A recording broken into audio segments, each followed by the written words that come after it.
the way na.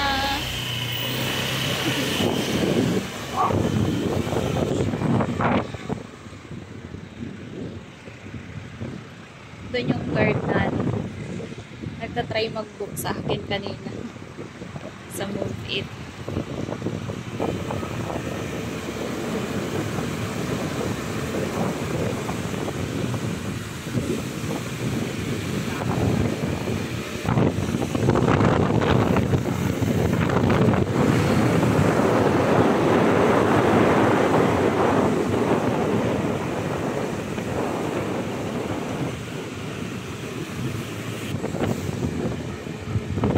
Salot sa mga ano, no? Mga commuter. Natitiis nila mag-commute. Ang hirap-hirap mag-commute. Eh, mas mahirap yung ano, yung pupunta sila sa may sakayan. Pag ganito kasi na nag-book ka, kaya hatid ka na mismo dun sa bahay nyo kung saan yung pin na address. Mas maganda pag ganito nakamotor lang kasi hindi ka masyado matatraffic. Kapag nag-taxi ka or bus, gano'n, may tendency talaga matatraffic ka. Pangira. Kaya yung mga katrabaho ko, madalas talaga sila nalilate. Kasi natatraffic sila. Nagko-commute. Malayo pa yung mga uwian nila. Ang hirap ng ganun, yung pagod ka na sa trabaho tapos pagod ka pa sa biyahe. Ang hirap nun. O naman nakakapag-commute lang pagka may pupuntahan. Pag may mga lakad, ganyan. Hindi talaga ako nalabas kasi. Kaya mas pinili kong nag-apply sa walking distance. Isang rason din, mahiluin ako sa biyahe.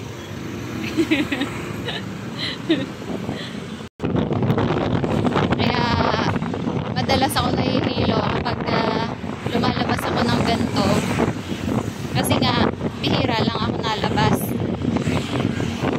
Kaya mas pinipili ko ang motor kaysa sa taxi. Kasi nahihilo ako madalas sa taxi. Ano ba yan? Ayan o, nakikita nyo yan. Traffic yan, di ba? Ayan, nakakabagot pag ganyan na yung ano, di ba? Kapag motor kasi, pwede kanyang isingit-singit. Ayan, wag lang delikado kasi madidisgrasya talaga kayo pareho.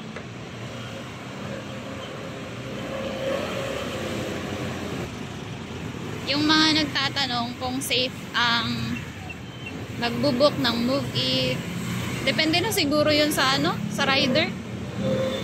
Kung iingatan kayo. Di ba, sir? Di ba, opo?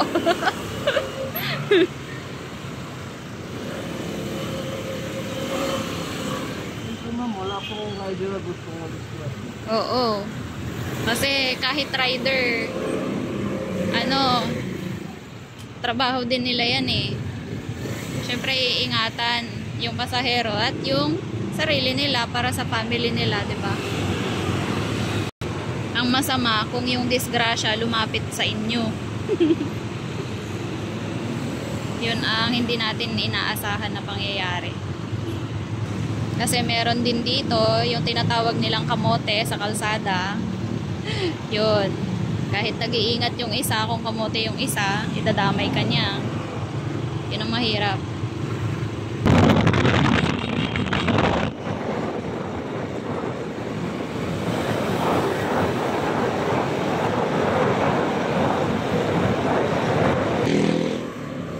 Loko-lokong waste to. Shortcut siya dun sa may gate na ano kanan.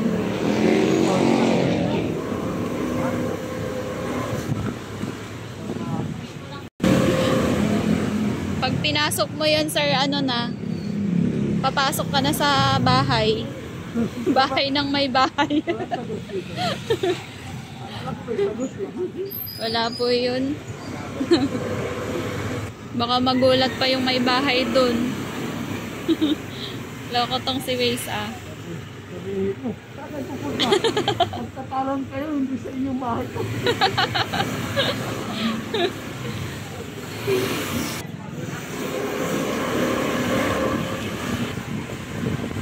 Ang hirap po mag-bookis.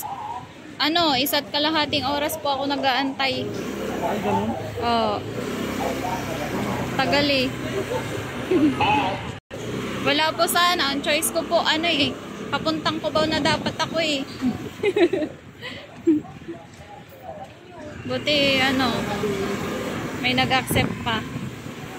Maraming ko, tapos Ang ganda, pre. initan ako. Ito po. Thank you po. Apo, okay na po yun. Ano ta? Thank you na rin po sa helmet.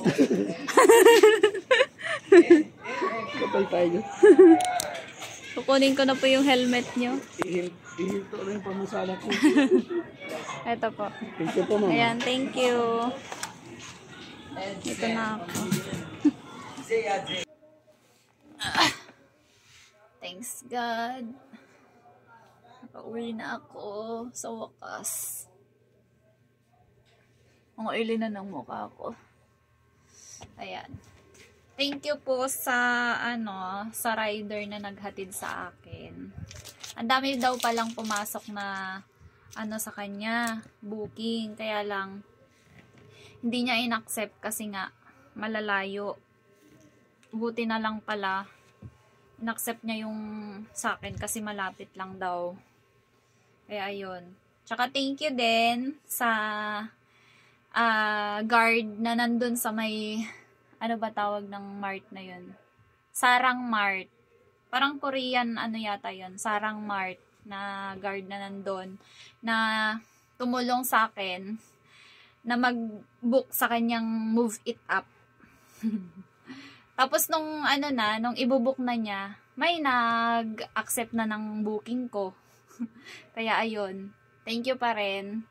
Tapos sabi niya, ay sige po, ay kakancel ko na po ito sabi niya. Thank you, ingat po. Sabi niya, sabi ko, thank you din po. Tapos bumalik na ako dun sa Max kasi nandun yung pin ko. Kaya ayun. Thank you. Malamig sa labas pero dito ang init. Natutuwa ako kasi inorderan ako ng uniform. Tapos, ang size ko daw is small. Hindi sila nagtanong sa akin kung anong size ko. Dapat, sabi ko, hala, masikip sa akin yung small. Dapat, dapat medium. Kasi medium yung uniform ko sa store. Iba kasi yung uniform na ibibigay sa amin. Yung pang barista. Yung may vest, ganon. Nagpatahi daw sila, so small. Hindi ko alam kung magkakasya yan sa akin. Sana magkasya kasi ayaw ko nang masikip. Galawan kasi yun eh. Baka hindi ako makabend ng etong tuhod ko kasi masikip yung pants. Ganun ba? Ayaw ko nang ganun. Pagka galawan yung hindi ako makagalaw ng maayos. Gusto ko yung medyo maluwang siya. Para komportable ako gumalaw. Kasi maraming tao yun eh. Ayan. Salamat sa mga tumapos sa video na ito. Sa mga nagsusupport sa akin. Ayan. Maraming salamat po. Ingat din pa kayo. And God bless. Thank you sa support. Bye-bye. biglang naging happy na kanina. Asar na ako kasi wala akong mabook. Nakasimangot na ako eh. Parang ayaw ko na makipag-usap dun sa mga buti in-entertain ako nung guard na nandun. Nakasimangot na talaga ako kanina kasi wala akong mabook. Ganon kasi ako eh. Simangot ako kaagad pagka may ayaw ako.